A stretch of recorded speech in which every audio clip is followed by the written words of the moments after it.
ಪ್ರೀತಿಯ ಪ್ರಥಮ PUC ವಿದ್ಯಾರ್ಥಿಗಳೇ, ಈಗಾಗಲೇ ನಿಮಗೆ ಬೇಕಾಗಿರುವಂತಹ ಇಂಪಾರ್ಟೆಂಟ್ ಕ್ವಶನ್ಸ್ಗಳನ್ನು ಹಾಗೂ ಚಾಪ್ಟರ್ ವೈಸು ವೇಟೇಜ್ ಎಷ್ಟಿದೆ ನಿಮ್ಮ ಎಕ್ಸಾಮಿಗೆ ಅಂದ್ಬಿಟ್ಟು ಬ್ಲೂ ಪ್ರಿಂಟನ್ನು ಅಪ್ಲೋಡನ್ನು ಮಾಡಿಕೊಟ್ಟಿದ್ದೆ. ಹಾಗೂ ಈಗ ಅರ್ಧ ಭಾಗ ಮುಗಿದ ಹಾಗೆ ಆಗಿದೆ ನಿಮ್ಮ ಆ್ಯನ್ಯುವಲ್ ಎಕ್ಸಾಮಿಗೆ. ಇನ್ನೂ ಅರ್ಧ ಭಾಗ ಈ ಒಂದು ವಿಡಿಯೋದಲ್ಲಿ ಅಪ್ಲೋಡನ್ನು ಮಾಡ್ತಾ ಇದ್ದೇನೆ. ಯಾಕಂದರೆ ಗ್ರಾಮರ್ ಪಾರ್ಟ್ ಕೂಡ ಇದೆ ನಿಮ್ಮ ಆ್ಯನ್ಯುವಲ್ ಎಕ್ಸಾಮಿಗೆ. ಯಾವ ಲ್ಯಾಂಗ್ವೇಜ್ ಅಂದರೆ ಇಂಗ್ಲೀಷ್. ಯಾವುದು ಸರ್?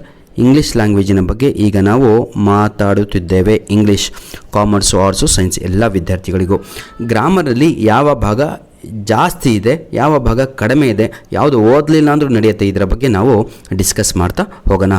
ಓದಲಿಲ್ಲ ಅಂದರೂ ಕೂಡ 80 ಔಟ್ ಆಫ್ 80 ಬರಬೇಕು. ಆ ರೀತಿಯಾಗಿ ಒಂದು ಸ್ಟ್ರಾಟಜಿ ಪ್ಲಾನನ್ನು ಮಾಡ್ಕೊಂಡ್ರೆ ತಾವು ನಿಜವಾಗಿಯೂ ಒಳ್ಳೆಯ ಅಂಕಗಳನ್ನು ಎಕ್ಸಾಮಲ್ಲಿ ತೆಗಿತೀರಾ. ಬನ್ನಿ ಸರ್, ಒಂದೊಂದಾಗಿ ವಿತೌಟ್ ಟೈಮ್ ಪಾಸ್ ನೋಡ್ತಾ ಹೋಗೋಣ. ಈಗ ಆರ್ಟಿಕಲ್ಸ್ ಅಂತ ನಿಮಗೆ ಗ್ರಾಮರಲ್ಲಿ ಇದೆ ನಿಮ್ಮ, ಆಯಿತಾ? ಆರ್ಟಿಕಲ್ಸು ಫಸ್ಟ್ ಇಯರ್ PUC ವಿದ್ಯಾರ್ಥಿಗಳಿಗೆ ಎಷ್ಟು ಮಾರ್ಕ್ಸಿಗಿದೆ ಅನ್ನುವಂಥದ್ದು ಬಹಳ ಇಂಪಾರ್ಟೆಂಟು. ಆರ್ಟಿಕಲ್ಸ್ ಎಷ್ಟು ಮಾರ್ಕ್ಸಿಗಿದೆ ಅಂತ ಹೇಳಿದಾದರೆ 2 ಮಾರ್ಕ್ಸಿಗಿದೆ. ಇಲ್ಲಿ ನಿಮಗೆ ಯಾವುದೇ ರೀತಿಯಾದಂತಹ ಚಾಯ್ಸ್ ಇರಲ್ಲ. ಚಾಯ್ಸ್ ಅಂದರೆ ಅರ್ಥ ಆಗುತ್ತಾ? ತೋರಿಸ್ತೀನಿ ನೋಡಿ. ಈಗ ಆರ್ಟಿಕಲ್ಸ್ ಎಷ್ಟು ಮಾರ್ಕ್ಸಿಗಿದೆ? 2 ಮಾರ್ಕ್ಸ್ ಇದೆ. ನೋ ಚಾಯ್ಸ್ ಅಂತ ಇದೆ. ನೋ ಚಾಯ್ಸ್ ಅಂದರೆ ಅರ್ಥ ಏನು? ನಿಮಗೆ ಕಂಪಲ್ಸರಿ ಆದಂತಹ ಪ್ರಶ್ನೆ ನಿಮ್ಮ ಎಕ್ಸಾಮಿಗೆ. ಇದನ್ನು ನೀವು ತಾವುಗಳು ಕಲೀಲೇಬೇಕು. ಆರ್ಟಿಕಲ್ಸ್ ಅಂದರೆ ಏನು ಅಂತ ಸ್ವಲ್ಪ ಗೊತ್ತಿರಬೇಕು ಅಷ್ಟೇ, ಮತ್ತೇನೂ ಇಲ್ಲ. ಈಗ ನಾನು ನಿಮಗೆ ಯಾವ ರೀತಿಯಾಗಿ ಪ್ರಶ್ನೆ ಎಕ್ಸಾಮಲ್ಲಿ ಕೇಳ್ತಾರೆ ಅಂತಲೂ ಕೂಡ ಇದೇ ಒಂದು ವಿಡಿಯೋದಲ್ಲಿ ತಿಳಿಸಿಬಿಡ್ತೇನೆ ನೋಡಿ. ಈಗ ಎಕ್ಸಾಮಲ್ಲಿ ನಿಮಗೆ ಒಂದು ಪ್ರಶ್ನೆ ಈ ರೀತಿಯಾಗಿ ಬರುತ್ತೆ ನೋಡಿ. Dash elephant made friendship with dash man ಅಂತ ಇದೆ. ಈಗ ಬ್ರ್ಯಾಕೆಟಲ್ಲಿ ಏನು ಕೊಡ್ತಾರೆ ಗೊತ್ತಾ? ಯೂಸ್ ಅಪ್ರೋಪ್ರಿಯೇಟ್ ಆರ್ಟಿಕಲ್ಸ್ ಅಂತ ಕೊಟ್ಟಿರ್ತಾರೆ ಈ ರೀತಿ. ಈಗ ಆರ್ಟಿಕಲ್ಸ್ ಅಂದ್ರೇ ಗೊತ್ತಿಲ್ಲ, ಹಾಗಿದ್ರೆ ಮಗು ಏನು ಉತ್ತರ ಬರೀಬೇಕು ಅನ್ನೋದು ಟೆನ್ಷನ್ ಈಗ. ಹಾಗಾಗಿ ನನ್ನ ಪ್ರೀತಿಯ ವಿದ್ಯಾರ್ಥಿಗಳೇ, ತಾವುಗಳು ಏನು ಮಾಡಬೇಕು, ಮೊದಲು ಆರ್ಟಿಕಲ್ಸ್ ಅಂದರೆ ಏನು ಅಂತ ಕಲಿಬೇಕು. ಆರ್ಟಿಕಲ್ಸ್ ಅಂದರೆ ಬಹಳ ಈಸಿ ಕಣ್ರಿ. ಒಂದು ಎ ಅಂತ ಬರುತ್ತೆ, ಆಯಿತಾ? ಇನ್ನೊಂದು ಆ್ಯನ್ ಅಂತ ಬರುತ್ತೆ, ಹಾಗೂ ಇನ್ನೊಂದು ದಿ ಅಂತ ಬರುತ್ತೆ. ಈ 3 ಕೂಡ ಆರ್ಟಿಕಲ್ಸ್ ಆಗಿರುತ್ತೆ. ಈ 3ರಲ್ಲಿ ಯಾವುದಾದ್ರೂ ಒಂದು ಸರಿಯಾದ ಉತ್ತರ ಫಸ್ಟ್ ಬಾಕ್ಸಿಗೆ ಆಗಿರುತ್ತೆ. ಈಗ ನಾವು ನೋಡ್ತಾ ಹೋಗೋಣ. Dash elephant made friendship with dash man ಅಂತ ಇದೆ. ಇಲ್ಲಿ ಸರಿಯಾದ ಉತ್ತರ ಫಸ್ಟ್ ಆನ್ಸರಿಗೆ ಆ್ಯನ್ ಅಂತ ಆಗತ್ತೆ, ಆಯಿತಾ? ಇದು ಓವೆಲ್ ಸೌಂಡು, ಹಾಗಾಗಿ ಆ್ಯನ್ ಅಂತ ನಾವು ಇಲ್ಲಿ ಯೂಸ್ ಮಾಡ್ತೀವಿ. ಹಾಗೂ ಮನುಷ್ಯ ಮೊದಲಿಗೆ ಅಂದರೆ ಫಸ್ಟ್ ಇದಕ್ಕೋಸ್ಕರ ಇಂಡೆಫಿನೆಟ್ ಅಂತ ಕರಿತೀವಿ, ಅದನ್ನು ಎ ಅಂತ ಕರಿತೀವಿ ನೋಡಿ. An elephant made A friendship with ಆ ಮ್ಯಾನ್ ಅನ್ನುವಂಥದ್ದು 100% ಸರಿಯಾದ ಉತ್ತರ ಆಗಿರುತ್ತೆ. ಇದೆಲ್ಲರಿಗೂ ಕ್ಲಿಯರ್ ಆಯಿತಾ? ಡ್ಯಾಶಸ್ ರೂಪದಲ್ಲಿ ಇರುತ್ತೆ, ಆಯಿತಾ? ಕ್ಲಿಯರ್? ಈಗ ಬಹಳ ಎಕ್ಸಾಂಪಲ್ ಕೊಟ್ಟರೆ ತೊಂದರೆ ಆಗುತ್ತೆ. ಇನ್ನೊಂದು ವಿಡಿಯೋ ನಿಮಗೆ ನಾನು ಮಾಡಿಕೊಡ್ತೇನೆ. ಸೆಕೆಂಡು ಪಾರ್ಟಿಗೆ ಹೋಗೋಣ. ಈಗ ಆರ್ಟಿಕಲ್ಸ್ ಕ್ಲಿಯರ್ ಆಯಿತು, ಎಲ್ಲರಿಗೂ 2 ಮಾರ್ಕ್ಸ್ ಸಿಗಿದೆ. ಈಗ ನೆಕ್ಸ್ಟ್ ನೋಡೋಣ. ಪ್ರಿಪೋಸಿಷನ್ಸ್ ಅಂತ ಇದೆ ನೋಡಿ, ಎಲ್ಲರಿಗೂ ಕಾಣುತ್ತಾ? ಪ್ರಿಪೋಸಿಷನ್ಸ್ ಅಂತ ಇದೆ ಎರಡನೇದು. ಇದು ನಿಮಗೆ ಎಕ್ಸಾಮಿಗೆ 3 ಮಾರ್ಕ್ಸಿಗೆ ಬರುತ್ತೆ ನೋಡಿ. 3 ಮಾರ್ಕ್ಸಿಗಿದೆ, 3 ಮಾರ್ಕ್ಸಿಗಿದೆ, ಆಯಿತಾ? 3 ಮಾರ್ಕ್ಸಿಗೆ compulsory. There is no choice. ತಾವುಗಳು ನೋಡ್ಬೋದು, ನೋ ಚಾಯ್ಸ್ ಅಂದರೆ ಕಂಪಲ್ಸರಿಯಾಗಿ ತಾವುಗಳು ಪ್ರಿಪೋಸಿಷನನ್ನು ಕಲೀಲೇಬೇಕು. ಅರ್ಥ ಆಗತ್ತಾ? ಭಾಳ ಈಸಿಯಾಗಿ ನಿಮ್ಮ ಎಕ್ಸಾಮಲ್ಲಿ ಕೇಳುವಂತಹ ಪ್ರಶ್ನೆಗಳು ಆಗಿರ್ತವೆ. ಇದು ಕೂಡ ಫಿಲ್ ಇನ್ ದ ಬ್ಲ್ಯಾಂಕ್ಸ್ ರೂಪದಲ್ಲಿಯೇ ಇರುತ್ತೆ. ಯಾವ ರೀತಿಯಾಗಿ ಇರುತ್ತೆ ಅನ್ನೋದು ನಮಗೆ ಬಹಳ ಇಂಪಾರ್ಟೆಂಟು, ಹೌದಲ್ವಾ? ಈಗ ನಾನು ನಿಮಗೆ ಯಾವ ರೀತಿಯಾಗಿ ಬರಿಬೇಕು ಅಂತ ಫಿಲ್ ಇನ್ ದ ಬ್ಲ್ಯಾಂಕ್ಸ್ ಹೇಳ್ಕೊಡ್ತೇನೆ, ಒಂದೇ ಒಂದು ಎಕ್ಸಾಂಪಲು. ನಂತರದಲ್ಲಿ ನೀವೇ ಅದನ್ನು, ಆಯಿತಾ? ನೋಡಿ, ಈಗ ನಾನು ಒಂದು ಎಕ್ಸಾಂಪಲನ್ನು ಬರಿತೇನೆ. ಏನಂತ? It's 9 AM dash my watch ಅಂತ ಇದೆ. ಈಗ ಸಮಯ ಎಷ್ಟು? 9 ಗಂಟೆ ನನ್ನ ವಾಚಿನಲ್ಲಿ ಅಂತ. ಇಲ್ಲಿ ನಿಮಗೂ ಎಕ್ಸಾಮಲ್ಲಿ ಒಂದು ಪ್ಲಸ್ ಪಾಯಿಂಟ್ ಏನು ಅಂತ ಹೇಳಿದರೆ, ನಿಮಗೆ ಆಪ್ಷನ್ಸನ್ನು ಕೊಟ್ಟಿರ್ತಾರೆ. ಏನು? ಇನ್ ಮೈ ವಾಚ್ ಅಂತ ಕೊಟ್ಟಿರ್ತಾರೆ, ಅಥವಾ ಆನ್ ಮೈ ವಾಚ್ ಅಂತ ಕೊಟ್ಟಿರ್ತಾರೆ, ಅಥವಾ ಬೈ ಮೈ ವಾಚ್ ಅಂತ ಕೊಟ್ಟಿರ್ತಾರೆ. ಈಗ ಈ ರೀತಿಯಾಗಿ ನಿಮಗೆ 3 ಡ್ಯಾಶಿನ ಒಂದು ಸೆಂಟೆನ್ಸನ್ನು ಕೊಡ್ತಾರೆ. ಇದರಲ್ಲಿ 3ರಲ್ಲಿ ಯಾವುದಾದ್ರೂ ಒಂದು ಸರಿಯಾದ ಉತ್ತರ ಆಗಿರುತ್ತೆ, ಹೌದಲ್ವಾ? ಇದರಲ್ಲಿ ಸರಿಯಾದ ಉತ್ತರ ಯಾವುದು? ನಮ್ಮ ಬಟ್ಲರ್ ಇಂಗ್ಲೀಷ್ ಉತ್ತರ ಇನ್ ಮೈ ವಾಚ್ ಅನ್ನುವಂಥದ್ದು ಸರಿಯಾದ ಉತ್ತರ, ಆದರೆ ಇದು ತಪ್ಪು, ಆಯಿತಾ? ಸರಿಯಾದ ಉತ್ತರ ಬಂದು ಬೈ ಮೈ ವಾಚ್ ಅನ್ನುವಂಥದ್ದು ಸರಿಯಾದ ಉತ್ತರ ಆಗಿರುತ್ತೆ. ಸಮಯ ಭಾಳ ಆಗುತ್ತೆ. ನಾನು ಇನ್ನೊಂದು ವಿಡಿಯೋ ಮಾಡಿ ನಿಮಗೆ ಪ್ರಿಪೋಷನ್ಸನ್ನು ಕಲಿಸ್ತಾ ಹೋಗ್ತೇನೆ. ಇದೇ ವಿಡಿಯೋದ ಡಿಸ್ಕ್ರಿಪ್ಷನ್ ಬಾಕ್ಸಲ್ಲಿ ಸಂಪೂರ್ಣವಾಗಿ ನಿಮಗೆ ಬೇಕಾಗಿರುವಂತಹ ಏನಂತೀರ ಸರ್ ಅದು, ನಿಮಗೆ ಬೇಕಾಗಿರುವಂತಹ ಏನಂತೀರಾ ಲಿಂಕ್ಸ್ಗಳನ್ನು ಇದೇ ವಿಡಿಯೋದ ಡಿಸ್ಕ್ರಿಪ್ಷನ್ ಬಾಕ್ಸಲ್ಲಿ ಕೊಟ್ಟಿರ್ತೇನೆ. ಆರ್ಟಿಕಲ್ಸು, ಪ್ರಿಪೋಸಿಷನ್ಸು, ವರ್ಬ್ಸ್ ಅಂತ ಅದನ್ನು ಯುಟಿಲೈಸ್ ಮಾಡಿಕೊಳ್ಳಿ. ನೆಕ್ಸ್ಟು ಮತ್ತೇನಿದೆ ಗ್ರಾಮರು ಫಸ್ಟ್ ಇಯರ್ PUC ಈ ಸಲ ಆನ್ಯುವಲ್ ಎಕ್ಸಾಮಿಗೆ ಅಂತ ನೋಡೋಣ. ಮತ್ತೇನಿದೆ ಅಂದರೆ ವರ್ಬ್ಸ್ ಅಂತ ಇದೆ ನೋಡಿ, ನೀಟಾಗಿ ನೋಡ್ಕೊಳ್ಳಿ. ಈ ವರ್ಬ್ಸಲ್ಲಿ 2 ರೀತಿ ವರ್ಬ್ಸ್ ಇದೆ ಆಯಿತಾ. ಈ ನೋಡಿ ಈಗ ಇವೆರಡೂ ಕೂಡ ಒಂದೇ, ಯಾವುದು ವರ್ಬು ಹಾಗೂ subject verb agreement. Question number ಯಾವುದು 3, 4 ಅಂತ ಸೀರಿಯಲ್ ನಂಬರ್ ಇದೆ ಅಲ್ವಾ. ನಿಮಗೆ ನಿಮ್ಮ ಒಂದು ಆ್ಯನ್ಯುವಲ್ ಎಕ್ಸಾಮ್ ಕ್ವಶನ್ ಪೇಪರಲ್ಲಿ ಇದು ಯಾವ ಸೀರಿಯಲ್ ನಂಬರ್ ಇರುತ್ತೆ ಅನ್ನೋದನ್ನು ತಾವುಗಳು ಕಲಿಬೇಕು. ನಾನು ಮರ್ತುಬಿಟ್ಟೆ ನಿಮಗೆ.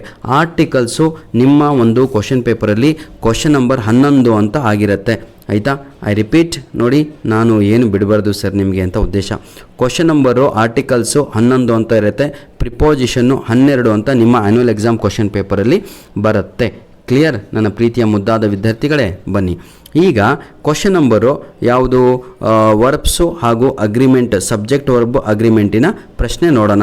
ಯಾಕಂದರೆ ಈ ಎರಡಕ್ಕೂ ಕೂಡ ಚಾಯ್ಸ್ ಇದೆ ನೋಡಿ. ಸಬ್ಜೆಕ್ಟ್ ವರ್ಬ್ ಅಗ್ರಿಮೆಂಟ್, ವರ್ಬನ್ನು 4 ಮಾರ್ಕ್ಸಿಗೆ ಕೇಳ್ತಾನೆ ಹಾಗೂ ಈ ಸಬ್ಜೆಕ್ಟ್ ಕೂಡ 4 ಮಾರ್ಕ್ಸಿಗೆ ಕೇಳ್ತಾನೆ. ಅಂದರೆ ಯಾವುದಾದ್ರೂ ಒಂದನ್ನು ತಾವುಗಳು ನಿಮ್ಮ ಒಂದು ಪರೀಕ್ಷೆಯಲ್ಲಿ ಯಾವುದಾದ್ರೂ ಒಂದು ತಾವುಗಳು ಬರಿಬೇಕಾಗಿರುತ್ತೆ. ಅರ್ಥ ಆಗತ್ತಾ?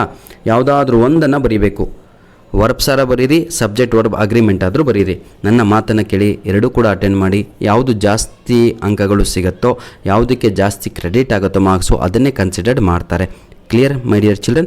ಬನ್ನಿ ಈಗ ಒಂದೊಂದಾಗಿ ನಾವು ವರ್ಬ್ಸ್ ಅಂದರೆ ನಿಮ್ಮ ಕ್ವಶನ್ ಪೇಪರಲ್ಲಿ ಎಷ್ಟನೆಯ ಮೇನ್ ಕ್ವಶನ್ ಆಗಿರುತ್ತೆ ಅಂತ, ವಿಚ್ ಮೇನ್ ಕ್ವಶನ್ ಆಯಿತಾ. ಇದು ನಿಮ್ಮ ಒಂದು ಪ್ರಶ್ನೆ ಪತ್ರಿಕೆಯಲ್ಲಿ 31 ಕ್ವಶನ್ ನಂಬರ್ ಆಗಿರುತ್ತೆ. 31A ಆಗಿರುತ್ತೆ, ನೆನಪಿರಲಿ ಆಯಿತಾ. ನೋಡಿ 31A ಆಗಿರುತ್ತೆ. ಸಬ್ಜೆಕ್ಟು ವರ್ಬ್ ಅಗ್ರಿಮೆಂಟ್ 31B ಆಗಿರುತ್ತೆ. ಈಗ ನಿಮ್ಮ ಎಕ್ಸಾಮಲ್ಲಿ ನಿಮಗೇನು ಅಂತ ಹೇಳಿದರೆ ಒಂದು ಚಾಯ್ಸ್ ಇದೆ. ಏನಾದರೂ ಬರೀರಿ, ಬಿನಾದರೂ ಬರೀರಿ ತಮ್ಮ. ನಿಮಗೆ ಸಿಗುವಂಥದ್ದು 4 ಮಾರ್ಕ್ಸು ಅಂತ ಇದೆ. ಕಾಣ್ತಾ ಇದೆಯಾ ಎಲ್ಲರಿಗೂ? ನೋಡಿ ವರ್ಬ್ಸು 31 ಕ್ವಶನ್ ನಂಬರ್ A ಆಗಿರುತ್ತೆ. ಸಬ್ಜೆಕ್ಟ್ ವರ್ಬ್ ಅಗ್ರಿಮೆಂಟು 31B ಆಗಿರುತ್ತೆ. ಎರಡರಲ್ಲಿ ಯಾವುದಾದ್ರೂ ಒಂದು ಮಾತ್ರ ತಾವುಗಳು ಎಕ್ಸಾಮಲ್ಲಿ ಬರೀಬೇಕು. ನನ್ನ ಒಂದು ಸಜೆಷನ್ ಏನು ಅಂದರೆ, ಪ್ಲೀಸ್ ಅಟೆಂಡ್ ಆಯಿತಾ. ಎರಡೂ ಕ್ವಶನನ್ನು ಅಟೆಂಡ್ ಮಾಡಿ, ಯಾವುದಕ್ಕೆ ಜಾಸ್ತಿ ಬರುತ್ತೋ ಅದನ್ನು ಕನ್ಸಿಡರ್ ಮಾಡಲಾಗತ್ತೆ ಆಯಿತಾ.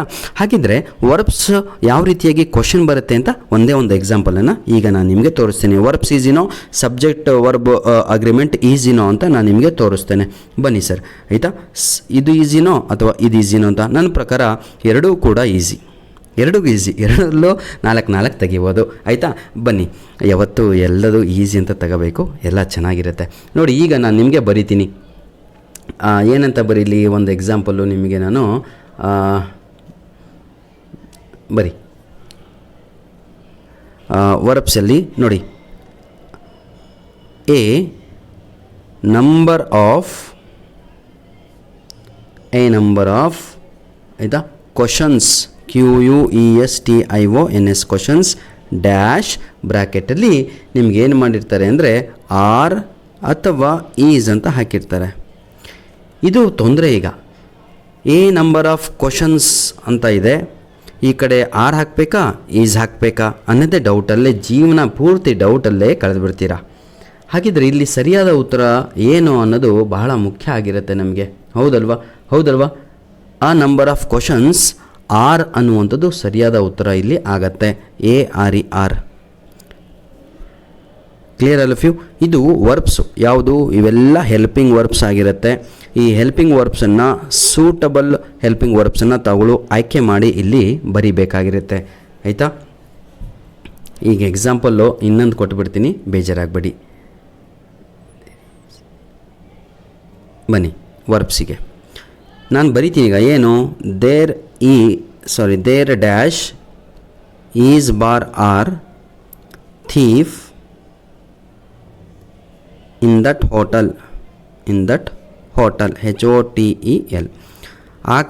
ಏನು ಅಲ್ಲಿ ಒಬ್ಬ ಕಳ್ಳ ಇದ್ದಾನೆ ಹೋಟೆಲಲ್ಲಿ ಅಂತ ಹೇಳಬೇಕು. ಆವಾಗ ಸರಿಯಾದ ಉತ್ತರ ಏನು? There are ಥೀಫಾ.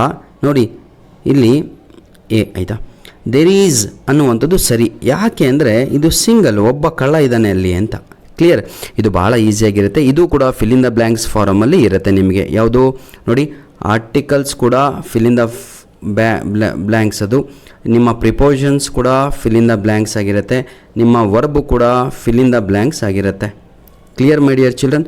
ಎಲ್ಲದೂ ಕೂಡ ಫಿಲ್ ಇನ್ ದ ಬ್ಲ್ಯಾಂಕ್ಸ್ ಎಲ್ಲ ಇರುತ್ತೆ. ಯಾವುದ್ಯಾವುದು ನೋಡಿ, ಇನ್ನೊಮ್ಮೆ ರಿಪೀಟ್ ಮಾಡ್ತೇನೆ. ಫಿಲ್ ಇನ್ ದ ಬ್ಲ್ಯಾಂಕ್ಸು ಯಾವುದಾಗಿರುತ್ತೆ? Articles, prepositions, verbs, subject verb agreement ಎಲ್ಲವೂ ಕೂಡ ಫಿಲ್ ಇನ್ ದ ಬ್ಲ್ಯಾಂಕ್ಸೇ ಆಗಿರುತ್ತೆ. ಧನ್ಯವಾದಗಳು. ಬನ್ನಿ ಈಗ ಸಬ್ಜೆಕ್ಟ್ ವರ್ಬ್ ಅಗ್ರಿಮೆಂಟು ಭಾಳ ಈಸಿ. ಇದನ್ನು ಇಲ್ಲೇ ಕಲಿಸಿ ನಿಮಗೆ ಕೊಟ್ಟುಬಿಡ್ತೇನೆ. ನೋಡಿ ಈಗ ಸಬ್ಜೆಕ್ಟ್ ವರ್ಬ್ ಅಗ್ರಿಮೆಂಟ್ ಯಾವ ರೀತಿಯಾಗಿ, ವಿಡಿಯೋ ಲೆಂತ್ ಆದರೆ ಬೇಜಾರಾಗ್ಬಿಟ್ರಪ್ಪ. ಸಬ್ಜೆಕ್ಟ್ ವರ್ಬ್ ಅಗ್ರಿಮೆಂಟ್ ನಿಮ್ಮ ಆನ್ಯುವಲ್ ಎಕ್ಸಾಮಿಗಿದೆ, ಆಯಿತಾ? ನಿಮ್ಮ ಪ್ರಿಪೇಟರಿ ಎಕ್ಸಾಮಿಗೂ ಇದೆ. ಸಬ್ಜೆಕ್ಟ್ ವರ್ಬ್ ಅಗ್ರಿಮೆಂಟ್ ಅಂದರೆ ಏನು ಗೊತ್ತಾ? ಈಗ ನಾನು ಬರೀತೀನಿ ನೋಡಿ, ಹೀ, ಆಯಿತಾ, ಡ್ಯಾಶ್. ಈಗ ಇಲ್ಲಿ ಏನು ಬರೆಯೋಣಪ್ಪ? ಹೀ ಡ್ಯಾಶ್ ಲುಕ್ ಅಥವಾ ಲುಕ್ಸ್, ಇದು ಕಲಿಬೇಕು. ಇದು ಸಬ್ಜೆಕ್ಟ್ ಅಂತೀವಿ. ಇದನ್ನು ಈ ಬ್ರ್ಯಾಕೆಟಲ್ಲೇ ಇದೆ ನೋಡಿ, ಸಬ್ಜೆಕ್ಟ್ ವರ್ಬ್ ಅಗ್ರಿಮೆಂಟ್. ಕ್ವಶನ್ ಹೆಂಗಿರೋದು ಗೊತ್ತಾ? 31B fill in the blanks to the suitable form of the verbs subject which agrees to the subject ಅಂತ ಈ ರೀತಿಯಾಗಿ ಕೇಳಿಬಿಡ್ತಾನೆ. ಹಾಗಾಗಿ ತಾವುಗಳು ರೆಡಿ ಇರಬೇಕು ಎಲ್ಲದಕ್ಕೂ ಕೂಡ. ಹೀ ಡ್ಯಾಶ್, ಆಯಿತಾ? ಹೀ ಡ್ಯಾಶ್ ಏನು ಲುಕ್ ಬರಬೇಕೋ ಅಥವಾ ಲುಕ್ಸ್ ಬರುತ್ತೋ ಅದು ಇಂಪಾರ್ಟೆಂಟ್. ಈಗ 31A ಪ್ರಶ್ನೆಗೆ ಹೀ ಡ್ಯಾಶ್ ಲುಕ್ ಬರುತ್ತೋ ಲುಕ್ಸ್ ಬರುತ್ತೋ ಅಂತ. ಇಲ್ಲಿ ಸರಿಯಾದ ಉತ್ತರ ನನ್ನ ಪ್ರೀತಿಯ ವಿದ್ಯಾರ್ಥಿಗಳೇ ಲುಕ್ಸ್ ಅನ್ನುವಂಥದ್ದು ರೈಟ್ ಆನ್ಸರು. ರೀಸನ್ ಹೇಳ್ತೀನಿ ಯಾಕೆ ಅಂದರೆ, ಹೀ ಅನ್ನುವಂಥದ್ದು ಸಿಂಗ್ಯುಲರು, ವರ್ಬು ಎಸ್ಸಿಂದ ಎಂಡ್ ಆದರೆ ಅದನ್ನು ಸಿಂಗ್ಯುಲರ್ ಅಂತ ಕರಿತೀವಿ. One more example I will take, ನಿಮ್ಗೆ ಅರ್ಥ ಆಗಲಿ ಅಂತ ಇನ್ನೊಂದು ಎಕ್ಸಾಂಪಲ್ ತಗೊಂತೀನಿ ನೋಡಿ. ಶಿ ಡ್ಯಾಶ್ ಕಿಕ್ ಸರಿನೋ ಅಥವಾ ಕಿಕ್ಡ್ ಸರಿನೋ? ಕಿಕ್ಡ್ ಕೊಡಲ್ಲ, ಆಯಿತಾ? ಸಬ್ಜೆಕ್ಟ್ ವರ್ಬ್ ಅಗ್ರಿಮೆಂಟಲ್ಲಿ ನಿಮ್ಗೆ ಪಾಸ್ಟ್ ಟೆನ್ಸ್ ಕೊಡಲ್ಲ, ಸಿಂಗ್ಯುಲರು ಪ್ಲೂರಲ್ ಫಾರಮ್ ಕೊಡ್ತಾರೆ. ಸಬ್ಜೆಕ್ಟ್ ಸಿಂಗ್ಯುಲರ್ ಇದ್ದರೆ ವರ್ಬ್ ಕೂಡ ಸಿಂಗ್ಯುಲರ್ ಬರಬೇಕು. ಈಗ ತಾನೇ ಹೇಳ್ಕೊಟ್ಟೆ, ಸಿಂಗ್ಯುಲರ್ ಆಗಿದ್ದರೆ ಇದು ಕಿಕ್ಸ್ ಅನ್ನುವಂಥದ್ದು right answer. Kicks is the right answer. Clear? Very good. Next my dear children, very easy question, that is 6th one question forms ಅಂತ ಇದೆ. ಇಲ್ಲಿಗೆ ಬೇಗ ಮುಗಿಸ್ತೀನಿ, ಟೆನ್ಷನ್ ತಗೋಬೇಡಿ ಸರ್, ಆಯಿತಾ? ನೋಡಿ, ಕ್ವಶನ್ ಫಾರಮ್ಸು ನಿಮ್ಮ ಆ್ಯನ್ಯುವಲ್ ಎಕ್ಸಾಮಲ್ಲಿ ಯಾವುದಾಗಿರುತ್ತೆ ಅದು ಬಹಳ ಇಂಪಾರ್ಟೆಂಟು. ಕ್ವಶನ್ ಫಾರಮ್ಸು ನಿಮ್ಮ ಆ್ಯನ್ಯುವಲ್ ಎಕ್ಸಾಮಲ್ಲಿ 33 ನಂಬರ್ ಯಾವುದು? ಸಾರಿ, ಒಂದು ಉಡಾಯಿಸ್ಬಿಟ್ನಲ್ವಾ? ಯಾವುದು? ವರ್ಡ್ ಆರ್ಡರನ್ನು ಸ್ಕಿಪ್ ಮಾಡಿಬಿಟ್ಟೆ, ಕ್ಷಮಿಸಿ. 32 ಆಗಿರುತ್ತೆ. ಕ್ವಶನ್ ನಂಬರ್ 32 ಆಗಿರುತ್ತೆ. ಕ್ವಶನ್ ನಂಬರ್ 32 ಆಗಿರುತ್ತೆ ನನ್ನ ಪ್ರೀತಿಯ ವಿದ್ಯಾರ್ಥಿಗಳೇ. ಕ್ವಶನ್ ನಂಬರ್ 32 ಯಾವುದು? ವರ್ಡ್ ಆರ್ಡರ್ ಆಗಿರುತ್ತೆ. ವರ್ಡ್ ಆರ್ಡರ್ ಅಂದರೆ ಏನೂ ಇಲ್ಲ ಕಣ್ರಿ, ರೀಅರೇಂಜ್ ದ ಫಾಲೋಯಿಂಗ್ ಅಂತ. ರೀಅರೇಂಜ್ ಅಂದರೆ ಅರ್ಥ ಆಗುತ್ತಾ? ರೀಅರೇಂಜ್ ದಿ ಫಾಲೋಯಿಂಗ್ ಅಂತ ಹೇಳಿದರೆ ಆ ಕಡೆ ಈ ಕಡೆ ಹೋಗಿದಾವೋ ತಮ್ಮ ಅದನ್ನು ಸರಿ ಮಾಡಿ ಬರಿ ಅಂತ. ಅಲ್ಲಿ ನಿಮಗೆ ಒಂದು ಪ್ಲಸ್ ಪಾಯಿಂಟ್ ಏನು ಗೊತ್ತಾ? ರೀಅರೇಂಜ್ ದ ಫಾಲೋಯಿಂಗಲ್ಲಿ ನೋಡಿ, ರೀಅರೇಂಜ್ ದ ಫಾಲೋಯಿಂಗು ನಿಮಗೆ ಇರುವಂಥದ್ದು 1 ಮಾರ್ಕಿಗಿದೆ. ಇಲ್ಲೇ ಇದೆ ನೋಡಿ, 1 ಮಾರ್ಕಿಗಿದೆ. ಎಷ್ಟು ಮಾರ್ಕ್ಸಿಗಿದೆ? 1 ಮಾರ್ಕ್ಸ್. ಆದರೆ ರೀಅರೇಂಜ್ ದ ಫಾಲೋಯಿಂಗಲ್ಲಿ ನಿಮಗೆ 2 ರೀಅರೇಂಜ್ ದ ಫಾಲೋಯಿಂಗನ್ನು ಕೊಟ್ಟಿರ್ತಾರೆ. 2ರಲ್ಲಿ ಯಾವುದಾದ್ರೂ ಒಂದನ್ನು ತಾವುಗಳು ಬರೀಬೇಕು. 2 ಬರೀರಿ, ಯಾವುದು ಕರೆಕ್ಟ್ ಇದೆಯೋ ಅದನ್ನು ಕನ್ಸಿಡರ್ ಮಾಡಲಾಗತ್ತೆ. ಆಯಿತಾ ವಿದ್ಯಾರ್ಥಿಗಳೇ? ಆಯಿತಾ? ರೀಅರೇಂಜ್ ದ ಫಾಲೋಯಿಂಗು ಭಾಳ ಈಸಿ. ಫಾರ್ ಎಕ್ಸಾಂಪಲ್ ಒಂದು ಎಕ್ಸಾಂಪಲ್ ತೋರಿಸ್ಬಿಡ್ತೀನಿ, ಬೇಜಾರಾಗ್ಬಿಡ್ರಪ್ಪ. ಈಗ ನೋಡಿ, ಗೋ ಟು ಐ ಸ್ಕೂಲ್. ಸರಿಯಾದ ಉತ್ತರ ಏನು? I go to school. ಈ ರೀತಿಯಾಗಿ ಬರೀಬೇಕು ನಿಮ್ಮ ಎಕ್ಸಾಮಲ್ಲಿ, ಆಯಿತಾ? This is your answer. ಇದು ನೀವು ಹೆಂಗೆ ಮಾಡ್ತೀರಾ ಗೊತ್ತಾ? ಮತ್ತೆ ಅಯ್ಯೋ ಆದಮೇಲೆ ಹಿಂಗೆ ಹಾಕ್ತೀರಾ ತಮ್ಮ, ಹಂಗೆಲ್ಲ ಮಾಡಬಾರ್ದಪ್ಪ, ಆಯಿತಾ? ಸರಿಯಾದ ಸೆಂಟೆನ್ಸನ್ನು ಬರೆದು ಬಿಟ್ಟರೆ ಸಾಕು. ಫಸ್ಟಿಗೆ ಬರೆದಿದ್ದಲ್ವಾ, that is the right answer. Clear? Question number ಈಗ ಸೀರಿಯಲ್ ನಂಬರ್ 7ಗೆ ಹೋಗೋಣ. ಕರೆಕ್ಷನ್ ಆಫ್ ಸೆಂಟೆನ್ಸಸ್ ಅಂತ ಇತ್ತಲ್ವಾ, ಆಯಿತಾ? Clear all of you? ಈಗ ಕ್ವಶನ್ ಫಾರಮ್ಸಿಗೆ ಫಸ್ಟು ಕ್ಲಿಯರ್ ಮಾಡ್ಕೊಂಬಿಡೋಣ. ಯಾವುದು? ಕ್ವಶನ್ ಫಾರಮ್ಸಲ್ಲಿ ಏನೇನು ಕೇಳ್ತಾನೆ, ಅದು ನಮ್ಮ ಎಕ್ಸಾಮಲ್ಲಿ ಏನು ಬರುತ್ತೆ ಅಂತ. ಕ್ವಶನ್ ಫಾರಮ್ಸು ತಾವುಗಳು ನೋಡಿ. ಕ್ವಶನ್ ಫಾರಮ್ಸ್ ಅಂತ ಹೇಳಿದರೆ ಏನಂತೀರ ನೀವು? ಬನ್ನಿ, ಒಂದನೇದು question tax, QUESTIONS, question tax ಅನ್ನುವಂಥದ್ದು ಒಂದು. ಇನ್ನೊಂದು ಡೂ ಫಾರಮ್ಸು, ಇನ್ನೊಂದೇನು ಅಂದರೆ WH ಕ್ವಶನ್ಸು. ಇವು 3 ಕೂಡ ಕಲಿಬೇಕು. ಈ 3 ಕೂಡ ಕಲಿತ್ರೆ ನಿಮಗೆ ಕ್ವಶನ್ ಟ್ಯಾಕ್ಸು 2 ಮಾರ್ಕ್ಸಿಗಿದೆ, ಡೂ ಫಾರಮ್ಸು 1 ಮಾರ್ಕಿಗಿದೆ, WH ಕ್ವಶನ್ಸು 1 ಮಾರ್ಕ್ಸಿಗಿದೆ. Clear my dear children? ನಿಮಗೆ ಗ್ರಾಮರು ಆ್ಯನ್ಯುವಲ್ ಎಕ್ಸಾಮಿಗೆ ಏನೇನಿದೆ ಅಂತ ತಿಳಿಸ್ತಾ ಇದ್ದೇನೆ, ಆಯಿತಾ? ಕ್ವಶನ್ ಟ್ಯಾಕ್ಸು 2 ಮಾರ್ಕ್ಸಿಗಿದೆ, ಡೂ ಫಾರಮ್ಸು 1ಗಿದೆ, WH ಕ್ವಶನ್ಸು 1ಗಿದೆ. ಇಲ್ಲ ಸರ್ ನಮಗೆ ಇದೇನು ಬರಲ್ಲ ಅಂತ ಹೇಳಿದರೆ ನಿಮ್ಗೆ ಇನ್ನೊಂದು ಆಪ್ಷನ್ ಇದೆ. ಅದು ಏನು ಅಂತ ಹೇಳಿದರೆ ರೆಕ್ಟಿಫೈ ದಿ ಎರರ್ ಅಂತ. ರೆಕ್ಟಿಫೈ ದಿ ಎರರ್ ಅಂತ ಇಲ್ಲಿದೆ ನೋಡಿ, ಕರೆಕ್ಷನ್ ಆಫ್ ಸೆಂಟೆನ್ಸ್ 7ನೇದು ರೆಕ್ಟಿಫೈ ದಿ ಎರರ್ ಅಂತ. ನಿಮಗೆ ಯಾರಿಗೆ ಕ್ವಶನ್ ಫಾರಮ್ಸು ಕಷ್ಟ ಆಗುತ್ತೋ ಅವರೆಲ್ಲ ಏನು ಮಾಡ್ಬೋದು ಅಂದರೆ ರೆಕ್ಟಿಫೈ ದಿ ಎರರ್. ನನ್ನ ಪ್ರಕಾರ ಕ್ವಶನ್ ಫಾರಮ್ಸೇ ಈಸಿ, ರೆಕ್ಟಿಫೈ ದಿ ಎರರಲ್ಲಿ ನೀವು ತಪ್ಪು ಮಾಡೇ ಮಾಡ್ತೀರಾ. ಹಾಗಾಗಿ ನನ್ನ ವಿದ್ಯಾರ್ಥಿಗಳೇ please go with question forms. ಎರಡೂ ಕೂಡ ಅಟೆಂಡ್ ಮಾಡಿ. ಬೇಕಾದ್ರೆ ನಾನು ಹೇಳಿದ್ನಲ್ವಾ ನೋಡಿ, this is question forms question number 33. ಇದು ಕೂಡ question number 33. This is question number 33B. This one is question number 33A. ಇದು ಆರ್ ಅಂತ ಇರುತ್ತೆ. ಈ ಏನಾದರೂ ಬರೀರಿ, ಬಿನಾದರೂ ಬರ್ಕೊಳ್ಳಿ ತಮ್ಮ. ಇದು ಇರುವಂಥದ್ದು 4 ಮಾರ್ಕ್ಸಿಗೆ ಇರುತ್ತೆ. Clear all of you? 4 ಮಾರ್ಕ್ಸಿಗೆ ಇರುತ್ತೆ. 33A 33B. 33A ನಿಮಗೆ ರೆಕ್ಟಿಫೈ ದಿ ಎರರ್ ಅಂತ ಬರುತ್ತೆ. ರೆಕ್ಟಿಫೈ ದಿ ಎರರ್ ಅಂತ ಹೇಳಿದರೆ ಸೆಂಟೆನ್ಸಲ್ಲಿ ಆರ್ಟಿಕಲ್ಸ್ ಆದರೂ ಸೂಪರ್ಲೇಟಿವ್ ಡಿಗ್ರಿನಾದರೂ ಅಥವಾ ಏನಾದರೂ ತಪ್ಪಿರುತ್ತೆ, ಪ್ರಿಪೋಸಿಷನು ಸರಿ ಮಾಡಿ ಬರೆದು 4 ಮಾರ್ಕ್ಸಿಗೆ ಇರುತ್ತೆ. ಆಯಿತಾ? ಅದನ್ನು ಬಿಡಬೇಡಿ. ಈಗ ನಾನು ಕ್ವಶನ್ ಟ್ಯಾಕ್ಸು, ಡೂ ಫಾರಮ್ಸ್ ಅವೆಲ್ಲ ಇಲ್ಲಿ ಮಾಡ್ಕೊಂಡು ಕುಂತ್ರೆ ವಿಡಿಯೋ ಲೆಂತಿ ಆಗುತ್ತೆ, ಆಮೇಲೆ ಯಾರೂ ವಾಚ್ ಮಾಡಲ್ಲ.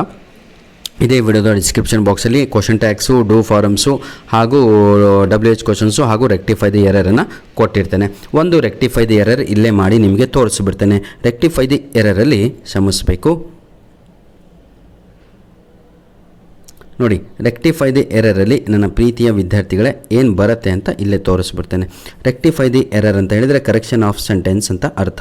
ಇದರಲ್ಲಿ ಕರೆಕ್ಷನ್ ಆಫ್ ಸೆಂಟೆನ್ಸಲ್ಲಿ ಏನು ಬರುತ್ತೆ ನಿಮ್ಮ ಎಕ್ಸಾಮಿಗೆ ಅಂತ ಹೇಳಿದರೆ ಒಂದೇ ಒಂದು ಉದಾಹರಣೆ ಕೊಡ್ತೇನೆ ನೋಡಿ.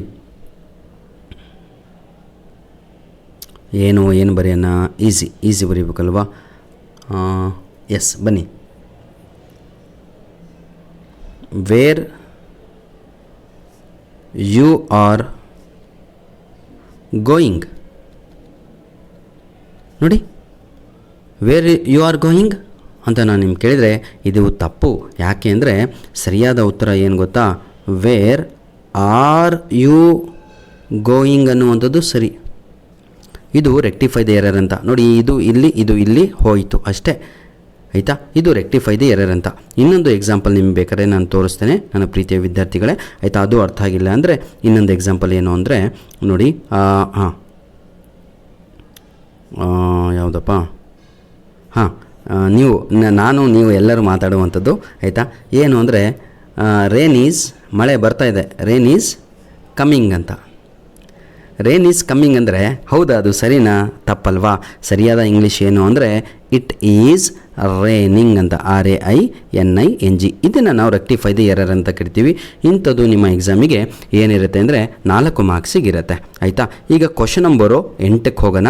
ಆಯಿತಾ? ಎಲ್ಲರಿಗೂ ಅರ್ಥ ಆಗ್ತಾ ಇದೆ ಅಂದ್ಕೊಂಡಿದ್ದೀನಿ. 8ಅಲ್ಲಿ ಏನಿದೆ? ರೀಡಿಂಗ್ ಕಾಂಪ್ರಿಹೆನ್ಷನ್ ಅಂತ ಇದೆ. ಏನೂ ಇಲ್ಲಪ್ಪ, ಇದು 9 ಮಾರ್ಕ್ಸಿಗಿರುತ್ತೆ. ಭಾಳ ಈಸಿ. ಇದಕ್ಕೆ ಏನೋ ಚಾಯ್ಸು, ಕಂಪಲ್ಸರಿಯಾಗಿ ಬರೆಯುವಂತಹ ಪ್ರಶ್ನೆ ಇದು. ಇದೇನೂ ಇಲ್ಲ. ಒಂದು ಪ್ಯಾಸೇಜನ್ನು ಕೊಡ್ತಾರೆ. ಪ್ಯಾಸೇಜ್ ಎಂತಹ ಪ್ಯಾಸೇಜು? ಅನ್ಸೀನ್ ಪ್ಯಾಸೇಜನ್ನು ಇಲ್ಲಿ ಕೊಡಲಾಗತ್ತೆ. ಅನ್ಸೀನ್ ಪ್ಯಾಸೇಜಿಗೆ 9 ಮಾರ್ಕ್ಸ್ ಇರುತ್ತೆ. ಕಾಪಿ ಮಾಡಿ ಬರೆಯುವಂಥದ್ದು. ಧನ್ಯವಾದಗಳು. ಆಯಿತಾ? ನೆಕ್ಸ್ಟ್ ಹೋಗೋಣ. ನೆಕ್ಸ್ಟ್ ಏನಿದೆ ಅಂತ ನೋಡೋಣ. ರೆಫರೆನ್ಸ್ ಸ್ಕಿಲ್ಸ್ ಅಂತ ಇದೆ. ರೆಫರೆನ್ಸ್ ಸ್ಕಿಲ್ಸಲ್ಲಿ ಎಷ್ಟು ಮಾರ್ಕ್ಸಿಗಿದೆ? ನಿಮಗೆ ಕೇವಲ 3 ಮಾರ್ಕ್ಸಿಗಿದೆ. ಆದರೆ ಇಲ್ಲಿ 3 ಆಪ್ಷನ್ಗಳಿದೆ. 1 2 3. ಆಯಿತಾ? ಆ 3 ಆಪ್ಷನಲ್ಲಿ 2 ಕ್ವಶನ್ಸ್ಗಳನ್ನು ಎಕ್ಸಾಮ್ಗೆ ಕೊಟ್ಟಿರ್ತಾರೆ. ಫಾರ್ ಎಕ್ಸಾಂಪಲ್ ಈಗ ನೀಟಾಗಿ ತಿಳಿಸ್ತೀನಿ ನೋಡಿ ನಿಮಗೆ. ಆಯಿತಾ? ರೆಫರೆನ್ಸ್ ಸ್ಕಿಲ್ಲಲ್ಲಿ ಏನು ಮಾಡ್ತಾರೆ ಅಂದರೆ ಯಾವುದೋ ಒಂದು ದೂರದರ್ಶನ ಅಥವಾ ರೈಲ್ವೆ ಸ್ಟೇಷನಿನ ಬಗ್ಗೆ ಆಯಿತಾ ಒಂದು ಟೈಮ್ ಟೇಬಲನ್ನು ಕೊಟ್ಟಿರ್ತಾರೆ. ಅದನ್ನು ನೋಡಿಬಿಟ್ಟು ಕ್ವಶನ್ ನಂಬರ್ 1 2 3 ಅಂತ ಹಾಕಿಬಿಟ್ಟು ತಾವುಗಳು ಉತ್ತರವನ್ನು ಬರಿಬೇಕಾಗಿರುತ್ತೆ. ಕ್ಲಿಯರ್? ಇನ್ನೊಂದು ಡಿಕ್ಷನರಿ ರೆಫರೆನ್ಸ್ ಅಂತ ಇರುತ್ತೆ.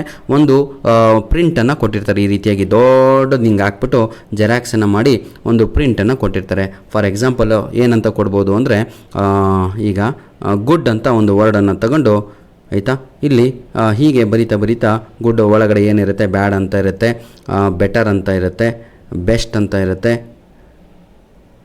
ಆಯಿತಾ? ಏನೇನೇನೋ ಇರುತ್ತೆ. ಈ ಬ್ಯಾಡಿನ ಪಕ್ಕದಲ್ಲಿ ನಿಮಗೆ ಆ್ಯಂಟೋನಿಮ್ ಅಂತ ಇರುತ್ತೆ. ಬೆಸ್ಟಿನ ಪಕ್ಕದಲ್ಲಿ ಸೂಪರ್ಲೇಟಿವ್ ಡಿಗ್ರಿ ಅಂತ ಇರುತ್ತೆ. ಬ್ಯಾಡಿಗೆ ನೋಡಿ ಗುಡ್, ಇದು ಬೆಟರ್. ಇದು ಬ್ಯಾಡಿನ ಪಕ್ಕಕ್ಕೆ ನಿಮಗೆ ಆ್ಯಂಟೋನಿಮ್ ಅಂತ ಇರುತ್ತೆ, ಬೆಟರಿಗೆ ಕಂಪ್ಯಾರಿಟಿವ್ ಅಂತ ಇರುತ್ತೆ. ಈ ರೀತಿಯಾಗಿ ಕೊಟ್ಟು ನಿಮಗೆ ಪ್ರಶ್ನೆಗಳನ್ನು ಕೇಳ್ತಾರೆ. ಏನಂತ ಪ್ರಶ್ನೆಗಳನ್ನು ಕೇಳ್ತಾರೆ ಅದನ್ನು ಇಲ್ಲಿ ಬರಿತೀನಿ ನೋಡಿ, ಆಯಿತಾ. What is the part of speech, ಆಯಿತಾ, part of speech is given in that chart ಅಂತ ಕೊಡ್ತಾರೆ, ಇನ್ ದಟ್ ವರ್ಡ್ ಅಂತ. ರೈಟ್ ಆನ್ಸರ್ ಏನಾಗುತ್ತೆ ಹೇಳಿ ನೋಡೋಣ. What is the right answer my dear children? ಆಯಿತಾ, ನಾನು ತಗೊಂಡಿದ್ದೇನು ಅಡ್ಜೆಕ್ಟಿವ್, ಅದು ADJ ಅಡ್ಜೆಕ್ಟಿವ್. ಇದನ್ನು ಕೂಡ ಅವನೇ ಬ್ರಾಕೆಟಲ್ಲಿ ಕೊಟ್ಟಿರ್ತಾನೆ, ಕಾಪಿ ಮಾಡಿ ಬರೆಯುವಂಥದ್ದು. We are in the last part of session. ನಮ್ಮ ಸೆಷನಿನ ಕೊನೆಯ ಭಾಗದಲ್ಲಿದ್ದೀವಿ, ಬೇಜಾರಾಗಬೇಡಿ. ಲೆಟರ್ ರೈಟಿಂಗ್ ಅಂತ ಇದೆ. ಲೆಟರ್ ರೈಟಿಂಗ್ ಯಾರಿಗೆ ಬರಲ್ವೋ 2 ಲೆಟರ್ ರೈಟಿಂಗನ್ನು ಅಪ್ಲೋಡ್ ಮಾಡಿ ಕೊಡ್ತೇನೆ, ಅದನ್ನೇ ಕಲಿತ್ರೆ ಆಯಿತು. 90% ಲೆಟ್ರು ಎಕ್ಸಾಮಲ್ಲಿ ಬರುವಂಥದ್ದು ಯಾವುದಾಗಿರುತ್ತೆ ಅಂದರೆ ಒಂದು ಲೀವ್ ಲೆಟರ್ ಆಗಿರುತ್ತೆ, ಆಯಿತಾ. 90% ಎಂಥ ಲೆಟರ್ಗಳು ಬರ್ತವೆ ಅಂದರೆ TCಗೆ ಒಂದು ಅಪ್ಲಿಕೇಶನ್ ಬರೆಯುವಂಥದ್ದು ಅಥವಾ ಸ್ಟಡಿ ಸರ್ಟಿಫಿಕೇಟಿಗೆ ಅಪ್ಲಿಕೇಶನ್ ಬರೆಯುವಂಥದ್ದು ಆಗಿರುತ್ತೆ. ಇನ್ನು 10% ಎಂತಹ ಲೆಟರ್ಗಳು ನಿಮ್ಮ ಎಕ್ಸಾಮಿಗೆ ಬರುತ್ತವೆ ಅಂದರೆ, ಆಯಿತಾ, ಒಂದು SBI ಬ್ರ್ಯಾಂಚಿಗೆ ಒಂದು ಅಕೌಂಟ್ ಓಪನ್ ಮಾಡುವಂಥದ್ದು ಬರುತ್ತೆ. ಇಷ್ಟೇ, ಈ 100% ಬರುವ ಚಾನ್ಸಸ್ ಇರುತ್ತವೆ. ಕೊನೆಯ ಭಾಗದಲ್ಲಿದ್ದೀವಿ, ದಟ್ ಈಸ್ ಲ್ಯಾಂಗ್ವೇಜ್ ಫಂಕ್ಷನ್. ಪ್ರೀತಿಯ ವಿದ್ಯಾರ್ಥಿಗಳೇ, ಲಾಸ್ಟ್ ಪಾರ್ಟ್ ಆಫ್ ಅವರ್, ಆಯಿತಾ. ಇದನ್ನು ಮರ್ತೆ ನಾನು. ಕ್ವಶನ್ ನಂಬರು ನಿಮ್ಮ ಲೆಟರ್ ರೈಟಿಂಗು ನಿಮ್ಮ ಎಕ್ಸಾಮಲ್ಲಿ ಕ್ವಶನ್ ನಂಬರು 35 ಆಗಿರುತ್ತೆ, ಆಯಿತಾ. 35ಕ್ಕೆ ಲೆಟರ್ ರೈಟಿಂಗ್ ಎಷ್ಟು ಮಾರ್ಕ್ಸು ಅಂತ ಹೇಳಿದಾದರೆ ತಾವುಗಳು 5 ಮಾರ್ಕ್ಸ್ ಇರುತ್ತೆ, ನೋಡ್ಬೋದು 5 ಮಾರ್ಕ್ಸ್ ಇರುತ್ತೆ, ಆಯಿತಾ. Very easy. ಬನ್ನಿ ಸರ್, ಈಗ last main question of our grammar ಪಾರ್ಟಲ್ಲಿದ್ದೀವಿ. ಏನು ಅಂತ ಹೇಳಿದರೆ ಲ್ಯಾಂಗ್ವೇಜ್ ಫಂಕ್ಷನ್ಸ್ ಅಂತ ಇದೆ. ಈ ಲ್ಯಾಂಗ್ವೇಜ್ ಫಂಕ್ಷನ್ಸು ಬಹಳ ಇಂಪಾರ್ಟೆಂಟು. ಎಷ್ಟು ಮಾರ್ಕ್ಸಿಗೆ ಅಂದರೆ 9 ಮಾರ್ಕ್ಸಿಗಿದೆ, ನೋಡ್ತಿದ್ದೀರಾ. ಒಂದು 5 ಮಾರ್ಕ್ಸಿಗೆ ಬರುತ್ತೆ, ಇನ್ನೊಂದು 4 ಮಾರ್ಕ್ಸಿಗೆ ಬರುತ್ತೆ. ಏನೇನು ಅಂತ ಕ್ಲಿಯರ್ ಮಾಡಿಬಿಡ್ತೇನೆ. ಹಾಗಿದ್ರೆ ಲ್ಯಾಂಗ್ವೇಜ್ ಫಂಕ್ಷನ್ಸು ನಮಗೆ ಎಷ್ಟು ಮಾರ್ಕ್ಸಿಗಿದೆ ಅಂತ ಹೇಳಿದೆ ಈಗ? 9, ಹೌದಲ್ವಾ. ಇಲ್ಲೇ ಬರೆದು ಬರ್ತೀನಿ, ಜಾಗ ಆಗಲ್ಲ, ಆಯಿತಾ. 9 ಮಾರ್ಕ್ಸಿಗಿದೆ. 5 + 4 ಅಂತ ಹೇಳಿದೆ. ಈ 5 ಮಾರ್ಕ್ಸು ಭಾಳ ಈಸಿ. ಏನಂತ ಇರುತ್ತೆ? ಮ್ಯಾಚ್ ದಿ ಫಾಲೋಯಿಂಗ್ ಇರುತ್ತೆ. ಇದು ಎಲ್ಲಿ ಬರುತ್ತೆ ಅಂತ ಅದು ಕೂಡ ಹೇಳಿಬಿಡ್ತೇನೆ. ನಿಮ್ಮ ಯಾವುದು ನಿಮ್ಮ ಕ್ವಶನ್ ಪೇಪರ್, ಆನ್ಯುವಲ್ ಕ್ವಶನ್ ಪೇಪರಲ್ಲಿ ಕ್ವಶನ್ ನಂಬರ್ 13 ಆಗಿರುತ್ತೆ. ಇಲ್ಲಿ ಏನು ಗುಡ್ ಮಾರ್ನಿಂಗ್ ಅಂತ ಕೊಟ್ಟಿರ್ತಾರೆ, ತಾವುಗಳು ಗ್ರೀಟಿಂಗ್ಸ್ ಅಂತ ಬರೆಯೋದು. ಮೇ ಹೆಲ್ಪ್ ಯು, ಆ ಕಡೆ ರಿಕ್ವೆಸ್ಟ್ ಅಂತ ಇರುತ್ತೆ. ಈ ರೀತಿಯಾಗಿ ಬರೆಯುವಂಥದ್ದು. No no no no no ಅಂದರೆ ಡಿಸಗ್ರಿ ಅಂತ, ಭಾಳ ಈಸಿ ಇರುತ್ತೆ. ಇನ್ನೊಂದು 4 ಮಾರ್ಕ್ಸು ಏನು ಉಳಿತು ಹಾಗಿದ್ರೆ ಅಂತ ನೋಡ್ತಾ ಹೋಗೋಣ. ಈಗ 4 ಮಾರ್ಕ್ಸು ಏನು ಉಳಿತು, ಆಯಿತಾ. 5 + 4 ಅಲ್ವಾ. 4 ಮಾರ್ಕ್ಸಿಗೆ ನಿಮಗೆ ಏನು ಕೊಡ್ತಾರೆ ಅಂದರೆ, ಈ 4 ಮಾರ್ಕ್ಸಿಗೆ ಬನ್ನಿ, ಈ 4 ಮಾರ್ಕ್ಸಿಗೆ 3 ಆಪ್ಷನ್ ಇರುತ್ತೆ. ಒಂದು ಡೈಲಾಗ್ ರೈಟಿಂಗನ್ನು ನೀವೇ ಬರೆಯೋದಿರುತ್ತೆ, ಸೃಷ್ಟಿ ಮಾಡಿ ಡೈಲಾಗ್ ರೈಟಿಂಗು, ಆಯಿತಾ. ಅದೇ ಇನ್ನೊಂದು ಕೂಡ ಡೈಲಾಗ್ ರೈಟಿಂಗ್ ಇರುತ್ತೆ, ಆದರೆ ಅದು ಫಿಲ್ ಇನ್ ದ ಬ್ಲ್ಯಾಂಕ್ಸ್ ಫಾರಮಲ್ಲಿ ಇರುತ್ತೆ. ಫಿಲ್ ಇನ್ ದ ಬ್ಲ್ಯಾಂಕ್ಸ್ ಇದು ಕೂಡ 6. ಈ ಡೈಲಾಗ್ ರೈಟಿಂಗ್ ಆದರೂ ಬರಿಬೋದು, ಇದನ್ನಾದರೂ ಬರಿಬೋದು. ಅಥವಾ ಇನ್ನೊಂದು ಆಪ್ಷನ್ ಇದೆ, ಅದು ರೀಅರೇಂಜ್ ದಿ ಸೆಂಟೆನ್ಸ್ ಅಂತ. ಈ 3ರಲ್ಲಿ ಯಾವುದಾದ್ರೂ ಒಂದು ಬರಿಬೋದು. ನನ್ನ ಪ್ರಕಾರ ಯು ಗೋ ಫಾರ್ ದಿಸ್, ಆಯಿತಾ. ಇದರ ಕ್ವಶನ್ ನಂಬರು ನಿಮ್ಮ ಎಕ್ಸಾಮಲ್ಲಿ 36 ಆಗಿರುತ್ತೆ. Last question number of your question paper is 36. 36ಅಲ್ಲಿ ದಯವಿಟ್ಟು ತಾವುಗಳು BCಗೆ ಹೋಗಿ, ವೆರಿ ಈಸಿ ಇರುತ್ತೆ, ಆಯಿತಾ. 3 ಬರಿಬೇಡಿ sir, waste of your time. ಧನ್ಯವಾದಗಳು. ನಿಮ್ಮ ಪ್ರೀತಿ ಸಹಕಾರ ಹೀಗೆ ನಮ್ಮ ಜೊತೆ ಇರಲಿ ಅಂತ ಹೇಳ್ತಾ ವಿಡಿಯೋವನ್ನು ಇಲ್ಲಿಗೆ ಮುಗಿಸ್ತಾ ಇದ್ದೇನೆ. ದಯವಿಟ್ಟು ಯಾರಿಗಾದರೂ ಏನಾದರೂ ಅರ್ಥ ಆಗಲಿಲ್ಲ ಅಂದರೆ ನಮಗೆ ಕಮೆಂಟನ್ನು ಮಾಡಿ ಅಂತ ಹೇಳ್ತಾ